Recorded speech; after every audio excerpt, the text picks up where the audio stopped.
Assalamualaikum warahmatullahi wabarakatuh. Halo teman-teman semua, perkenalkan nama saya Mita Nuratifah, dan pada video kali ini saya akan memaparkan materi UTS mata kuliah Filsafat Pendidikan dengan dosen pengampu Bapak Dr. Haji Dadang Rahman Munandar, MPD. Materi yang akan saya bahas adalah pendidikan dalam bingkai dasar-dasar filsafat, serta latar belakang munculnya filsafat pendidikan dan perkembangannya. Oke, sebelum dilanjut, jangan lupa like, komen, share video ini ya, dan subscribe channelnya juga.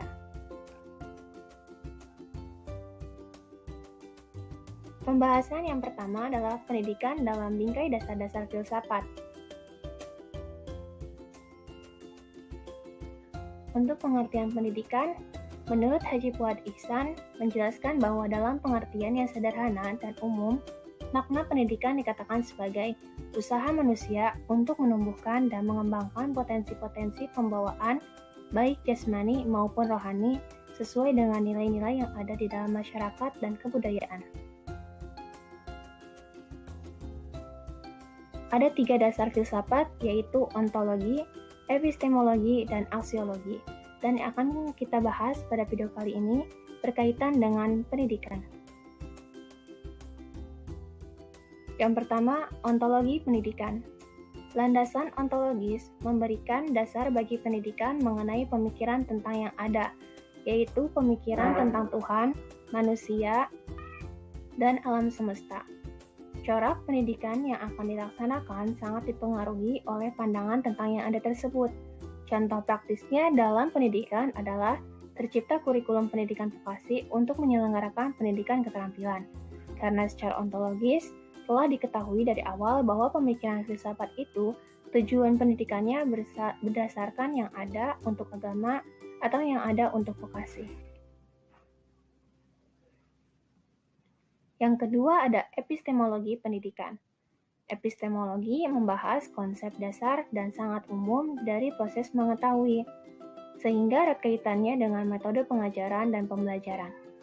Dalam kaitannya dengan pendidikan, Kneller mengatakan bahwa dipandang dari sudut pandang guru, satu hal yang sangat jelas dan penting dalam kajian epistemologi adalah adanya jenis-jenis pengetahuan yang berbeda. Jenis-jenis pengetahuan tersebut adalah pengetahuan wahyu, pengetahuan intuitif atau intuisi, pengetahuan rasional, pengetahuan empiris, dan pengetahuan otoritatif. Yang ketiga ada aksiologi pendidikan. Dalam ranah pendidikan, landasan aksiologis memberikan dasar-dasar filsafat dalam hal nilai dan moral yang melandasi teori pendidikan dan menjadi acuan dalam praktik pendidikan. Karena pendidikan tanpa nilai dan moral yang positif, pendidikan justru dapat memberikan hal yang negatif. Pendidikan haruslah diimbangi dengan adanya pemberi, penerima, tujuan, dan cara yang baik dalam konteks yang positif. Latar belakang munculnya filsafat pendidikan dan perkembangannya.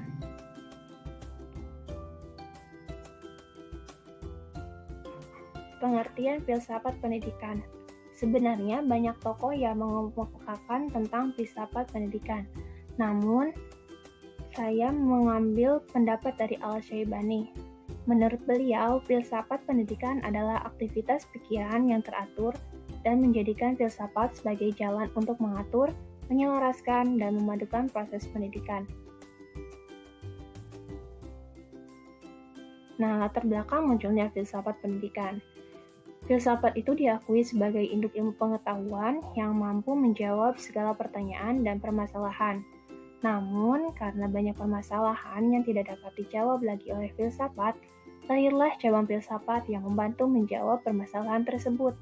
Salah satu permasalahan yang tidak bisa dijawab adalah permasalahan di lingkungan pendidikan. Padahal, menurut John Dewey, seorang filosof Amerika, filsafat merupakan teori umum dan landasan pertanyaan dan menyelidiki faktor-faktor realita dan pengalaman yang terdapat dalam pengalaman pendidikan. Karena filsafat dan pendidikan memiliki hubungan yang hakiki dan timbal balik, berdirilah filsafat pendidikan yang berusaha menjawab dan memecahkan persoalan-persoalan pendidikan yang bersifat filosofis. Untuk perkembangannya sendiri berkembang berdasarkan pemikiran para tokoh filsafat. Yang pertama ada menurut Socrates. Prinsip dasar pendidikan adalah metode dialektis. Metode ini digunakan Socrates sebagai dasar teknis pendidikan yang direncanakan untuk mendorong seseorang berpikir cermat, untuk menguji coba diri sendiri, dan untuk memperbaiki pengetahuannya. Seorang guru tidak boleh memaksakan gagasan-gagasan atau pengetahuannya kepada seorang siswa, karena seorang siswa dituntut untuk bisa mengembangkan pemikirannya sendiri dengan berpikir secara kritis. Yang kedua, dan menurut Plato, tujuan pendidikan adalah untuk menemukan kemampuan-kemampuan ilmiah setiap individu dan melatihnya sehingga ia menjadi seorang warga negara yang baik, masyarakat yang harmonis, yang melaksanakan tugas-tugasnya secara efisien sebagai seorang anggota masyarakat. Yang ketiga, menurut Aristoteles, agar orang bisa hidup baik, maka ia harus mendapatkan pendidikan. Pendidikan bukanlah soal akal semata-mata, melainkan soal memberi bimbingan kepada perasaan-perasaan yang lebih tinggi, yaitu akal guna mengatur nafsu-nafsu. Kesimpulannya, filsafat pendidikan merupakan salah satu cabang ilmu filsafat, dan filsafat berkembang sesuai dengan perputaran dan perubahan zaman, di mana perkembangan itu berasal dari pemikiran para tokoh filsafat, yaitu Socrates, Plato, dan Aristoteles.